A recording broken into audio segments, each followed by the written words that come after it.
pensa, poxa, por que Jesus não voltou? De hoje que ele fala que vai voltar, desde esse tempo que vai voltar, ainda não voltou. O porquê ele não voltou? Muitos oram, ô Jesus, volta logo. Mas tem outros que falam, para aí, Jesus, deixa eu me arrepender mais um pouquinho aí, porque está difícil. Então ele fala assim, Jesus não está demorando nem de voltar, e nem ele se apressa, porque ele quer que eu e você se arrependam de nossos pecados. É até aquelas pessoas que ainda não ouviram a palavra de Deus, se arrependam e veja que ele é Jesus de Nazaré, aquele Jesus que fez os céus e a terra, que ora por mim e por você. Então Jesus não voltou ainda, Deus não voltou ainda por causa disso, porque ele quer que a gente se arrependa dos nossos pecados. A gente às vezes somos chatos hoje assim, como Pedro. A gente também somos chatos também. Aí às vezes se fala, poxa, Tomé, incrédulo. Um pastor falou ontem, incrédulo. Sim, mas será que eu e você também, naquela hora também não ia perguntar, será que é tu mesmo, mestre? Muitas vezes a gente julga as pessoas aqui, só que tipo assim, hoje a gente tem isso aqui, ó. O dicionário da vida, o livro da vida, para aprender o que é que eles passaram, para a gente não passar pelo aquilo tudo que ele passou. O que Jesus passou aqui, simplesmente não é um texto da metade que a gente passa. Ele passou por muita dificuldade, aflições. Você vê que ele falou, afasta esse cálice de mim, porque ele sabia o sofrimento que ele ia passar. O que ele passou ali, nem eu, você nem aguentar. Então ele fala, afasta esse cálice de mim. E o inimigo sempre estava tentando ele ali, ó, que não aguentar. É isso que o inimigo, cada dia na nossa vida fala, no ouvido da gente, a gente pensa, não, o inimigo sempre vai tentar para te desviar, para a gente cair, ele quer ver nossa derrota, mas Jesus está sempre do nosso lado ali, porque naquela hora do barco ali, Jesus pode falar, Pedro, incrédulo, ou Tomé, incrédulo, poderia chamar Pedro, negador, Tiago, fujão, mas ele não, falou, filhos, você tem o de comer? E Deus não afastou, não falou nada, não julgou ninguém. Simplesmente hoje em dia a gente quer julgar o irmão de forma errada. Porque na palavra de Deus diz, julgai, mas com sabedoria. Eu posso chegar para um de vocês e chegar, poxa, missionária Patrícia, desculpa falar, senhora, mas com ordem e decência, a senhora errou aqui. Porque às vezes a gente não enxerga nosso erro. E o irmão só quer apontar. Que o inimigo faz é apontar. E às vezes, como Pedro foi usado pelo inimigo, a gente também é usado. Não fala que está repreendido não, porque eu uso assim. E a gente não percebe isso. Às vezes em palavras, em julgamentos. E a gente não percebe o teor que a gente está falando, não. Ó, irmão ali, a roupa, é isso e aquilo. Mas ele é julgado o tempo todo. E Jesus não quer dizer que ele, porque ele morreu, para ser julgado, é isso. Sabe julgar com sabedoria. Porque muita gente fala assim mesmo, não me julgue para não ser julgado. Mas simplesmente, sabe o que eles querem falar? Deixa eu pecar em paz. Se você falar de mim, eu vou falar de você também, porque você também peca. Claro que a gente peca o tempo todo, mas simplesmente a única hora que a gente não peca é na hora que a gente ora e vai dormir.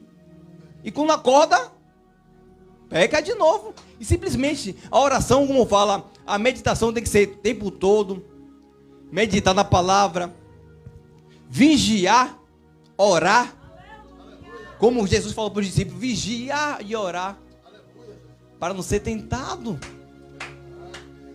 Então, quanto mais a gente ora, a gente afasta do pecado. E quanto mais a gente peca, a gente afasta da oração. Quanto tempo você tem que se ajoelha e clama para seu Deus? Muitas vezes eu pego no pé de minha esposa, bora orar, bora ler. Leia, você lê o que hoje? Hoje você vai pregar, na brinco você vai pregar. Eu não estou no tempo, eu falei, calma, mas leia, porque na sua hora vai chegar também. Porque, tipo assim, toda vez que a gente medita, a gente faz como falar, poxa, viver na vida, a vida do crente não é fácil. É fácil sim. A gente tem isso aqui, ó. Só ler. Rapaz, eu pequei hoje, o que eu faço? Eu pequei, vou ler a Bíblia aqui. Vai ter sua resposta. Rapaz, eu fiz... Tem sua resposta. Se arrependa. Simplesmente se arrepende de todos os seus pecados. Cada vez que você pecar e clamar a seu Deus, Ele vai te perdoar. Porque o perdão de Deus é instantâneo. Na mesma hora que você pede perdão a Ele e clama, Ele vê que seu clamor é verdadeiro, Ele vai te perdoar instantaneamente. Às vezes eu não posso perdoar. Você não pode perdoar, mas Ele vai perdoar na mesma hora. Porque é muito difícil eu julgar, eu falar para o irmão, não, te perdoo. Que às vezes, falar assim mesmo, oi, eu te perdoo, mas você lá e eu cá. Que perdão é esse? Perdão, a gente tem que andar lado a lado. Perdoei o irmão? Perdoei sim, mas eu quero você do meu lado, irmão. Eu quero aprender se eu perdoei você de verdade. Porque é muito difícil você ficar longe do irmão. Perdoa você lá e cá, claro, você não está vendo. É muito fácil, é o inimigo. Meu inimigo é lá, cara. Agora eu quero ver seu inimigo perto de você. Se você aguentar, tá perto do seu inimigo. Porque é muito fácil. Que muitas vezes a gente quer ser cheio. Quer vir para a igreja ser cheio. Mas muitas vezes a gente tem que vir cheio para transbordar na igreja. Então, eles têm que ver, contar nosso testemunho, como Jesus aqui contou. Não precisou ele falar que ele era Deus. Que ele era Jesus, o Nazareno. Simplesmente, eles que falaram que ele era Jesus, o Nazareno. Então, a gente não precisa contar nosso testemunho a ninguém. Onde a gente passa, não, ali vai um homem de Deus, ali vai a mulher de Deus. Então, não precisa, como Jesus não precisou falar para Pilatos. Ele falou que você mesmo que está me dizendo que isso é a mesma coisa que ele falou aqui. Então, que a gente venha se transformar, orar, vigiar, para quando vem ser tentado, a gente saber como desviar da tentação do inimigo. Porque ele está aí, ele não dorme. Ele é o tempo todo ali, atrás da gente, um erro da gente, porque ele não é onisciente, nem onipotente, mas desde o início do mundo, Jesus está ali, Jesus também, mas o inimigo está ali, sabendo como manobrar a gente, sabe nossos erros, sabe nossos pontos fracos. Então ele vai agir nosso ponto fraco para, não, aqui é o ponto fraco dela, aqui é o ponto fraco dele, então vou ali, ó, aqui, pronto. E outra coisa que o pastor já falou, às vezes, muita gente, a gente ora falando até nossos erros, até coisas que a gente fala, não, isso aqui Deus, isso aqui eu não consigo, isso aqui se comigo eu peco, acabou. Você sabe de tudo, então é aqui que ele vai pecar, que ela vai pecar, né? Pronto, é aqui mesmo que eu vou tentar ele, é aqui que eu vou tentar ele. Mas a partir do momento que você clamar, ajoelhar e pedir, tenha misericórdia por mim, afaste de mim, Deus, esse maligno perto de mim, que ele vai te afastar.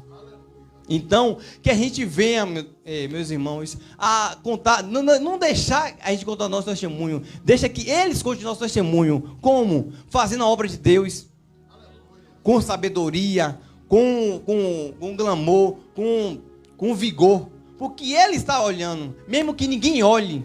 Eu vou fazer aqui, mas o pastor não viu, as irmãs não viu, os irmãos não viu, mas faça o melhor para ele. O momento que você está fazendo, faça o melhor, porque ele não está aqui. Mas é para Deus. Se é para ele está vendo, está contemplando sua glória ali. Então, a partir do momento que ele está ali, ele está vendo. O irmão está ali, está fazendo. Porque muitas vezes, como o pastor falou, na busca do Espírito Santo, é todo dia. Muitas vezes está orando, eu quero o Espírito Santo, eu quero o Espírito Santo, eu quero o Espírito Santo, eu quero o Espírito Santo. Diz, para aí, eu quero o Espírito Santo, entre em mim, para aí, eu quero o Espírito Santo, para aí que eu vou te dar. E vai indo. A partir do momento, não, ele já está pedindo demais. Não, como aquela mulher se arrastou até Jesus, como aquele irmão que bateu na porta ali, querendo que chegou um amigo na casa dele e pedir só um pãozinho. Ele insistiu, pela sua insistência, ele foi abençoado. Então, quanto mais ele vai te insistir na bênção que ele quer, porque muitos buscam pela bênção material. A gente muitas vezes busca a bênção material, mas se a gente buscar bênçãos espirituais dele, ele vai dar a gente muito e muito mais. Então, que a gente venha mais buscar, contar que as pessoas contem o nosso testemunho, não a gente mesmo, como Jesus foi aqui, contou o testemunho dele, foi eles, a esposa de Pilatos e todos aqueles que estavam ali ao redor. E que a gente venha se arrepender de todos os nossos pecados, ter arrependimento, esteja lágrima, porque Ele está vendo tudo. Mesmo que ninguém veja o que você está passando, que eu estou passando, Deus está vendo. Aleluia, Deus. Clame a Ele. Deus fala, clame a mim. Então, meus irmãos, é só orar, clamar e pedir e arrepender cada vez que pecar, cada vez que você cometeu um erro. Saiba que Deus vai te perdoar na mesma hora, porque o perdão dele é instantâneo. Pediu perdão, ele perdoou. Se o seu irmão não te perdoar, não pode fazer nada. Mas o perdão dele é o certo. Simplesmente, Aitofel não perdoou Davi. Tramou contra Davi. Falou que Davi tramou contra Urias, que Urias era neto de Aitofel. Ele falou, tramou contra o filho de Davi para tomar o reinado de Davi. Mas ele não queria tomar o reinado, ele queria matar Davi. O mesmo jeito que Davi tramou para matar o neto dele, o Nesífero. É isso? Não, Urias. Então, ele não perdoou Davi. Mas Deus já tinha perdoado Davi. A partir do momento que Natan chegou ali e explicou onde ele estava em pecado. Ele foi indo, e não sabia, pensei que estava tudo maravilhoso. A partir do momento que ele pecou, e Natan explicou, ó meu irmão, é assim, você pecou assim, assado. Contou uma parábola ali, ele pegou, quem é esse? Que eu agora, é você mesmo, Davi. Pensando que era outro irmão, mas era ele mesmo. Ele pegou, se arrependeu, clamou. Ajoelhou, clamou ali ao chão, botou a cara no pó e clamou a Jesus.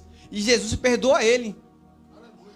Mas Aitofel não perdoou Davi. A partir do momento que mas se um Deus te perdoa, ninguém pode fazer mais nada. Então Deus perdoou Davi e pronto. Aí o plano de Aitofel foi frustrado. E ele, diz a Bíblia, que ele era o homem que onde ele falava, ele era como fosse a boca de Deus, que era o maior profeta daquela época. E simplesmente ele mesmo se enforcou, porque o plano dele foi frustrado.